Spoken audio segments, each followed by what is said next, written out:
Saint Jerome, confessor and doctor of the Church, is considered the Church's greatest doctor of Scriptures. He conferred this praise upon Saint Augustine. As I have done, you applied all your energy to make the enemies of the Church your personal enemies. This eulogy is consistent with the counsel of Saint Augustine.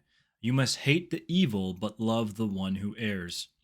Regarding Saint Jerome, the Roman breviary says, he pummeled the heretics with his most harsh writings. Comments of Professor Plinio. In the Catholic Church, St. Jerome is the representative par excellence of the polemical spirit, and in this sense, he is a symbol against progressivist ecumenical dialogue. His writings are so straightforward, energetic, and intransigent that some people imagine that a saint could not write as he did. Almost everyone of his time trembled before him. The combativity of St. Jerome was an expression of his consuming zeal for the house of God. This kind of militancy is one of the most legitimate and saintly expressions of that zeal. Since his energy was inspired by love for God and not by personal resentments, it was a very holy thing. If force is exerted because of personal resentments, it is a completely different thing. That saintly militancy made him a living sword of God. I know of no higher praise than to say that a man is the living sword of God, cutting, piercing, wounding, and destroying his enemies. St. Jerome represents the pinnacle of the polemic spirit, and as such, he is the patron saint of the counter-revolutionary fight. His eulogy of St. Augustine about how he made the Church's enemies his personal enemies is remarkable. It is one saint praising another one, and for this reason, it can be said that the eulogy reflects the sanctity of the Church. The selection points out, well, that this aspect harmonizes perfectly with another apparently contrary one that can be seen in other words of St. Augustine. We must hate evil but love those who err. Today it is important that we have a clear understanding of what it means to love those who err. It is a liberal and ecumenical simplification to say that if one vigorously attacks those who err, he is harming these persons or showing a lack of charity. There are three reasons why this is not the case. First, when a person is in grave danger of falling into an abyss, the right thing to do is to shout at him and say, "Be careful, you are at the edge of the cliff, and if you fall, you will crack your head and die." It would not be sensible to speak mildly, saying, "Hello there, I am standing in a much better place than you. Why don't you come join me?" This would be a foolish way to keep the man from falling into the abyss. The right way to rescue a man from danger is not to show the positive side of your position, but to expose the danger of his position and the imprudence of remaining in it. Which one of you, seeing a man imprudently playing with a loaded gun, having his finger on the trigger, would gently suggest he play chess with you instead? It is a foolish attitude. The right thing is to address him sternly. Look, stop playing with that gun or you might hurt yourself or me. A man who is tempted to do something wrong needs to be addressed with words that inspire fear. This is true above all when we deal with Catholic doctrine.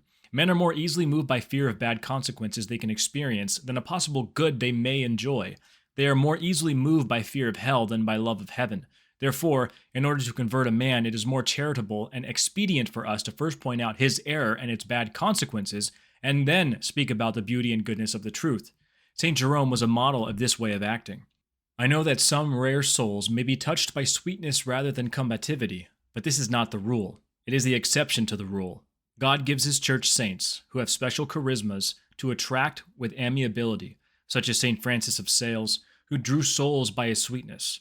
However, the rule is to attack the evil to convert the person, as St. Jerome did.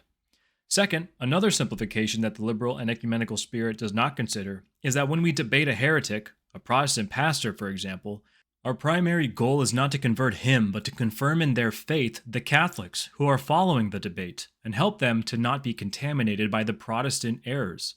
To this end, it is extremely advantageous to defeat the heretic. The secondary goal of the debate is to convert the Protestants who are also following the debate and are not as obstinate in error as the pastor. The third and last aim is the conversion of the Protestant pastor, which should also be seriously considered. This is the correct hierarchy of aims in a debate of a Catholic with a Protestant. The progressivists simplify the topic enormously by saying that it is just a debate between A and B, and that the most efficient way to convert B is to smile and make concessions.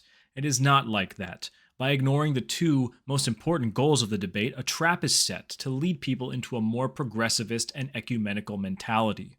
Third, our Lord, the divine model of sanctity, did not act with conciliation when he debated with the Pharisees. Instead, he called them as a generation of vipers, sons of Satan, whited sepulchres.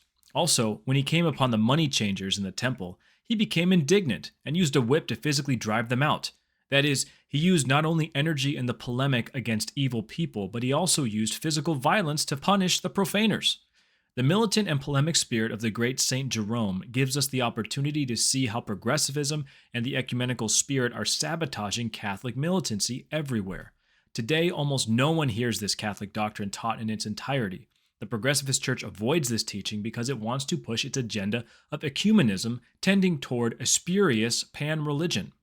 We should ask St. Jerome to help us in our counter-revolutionary polemics, but we should also and primarily ask him to help us destroy this liberal mentality that opens the door for the evil that is assaulting and taking over the entire church.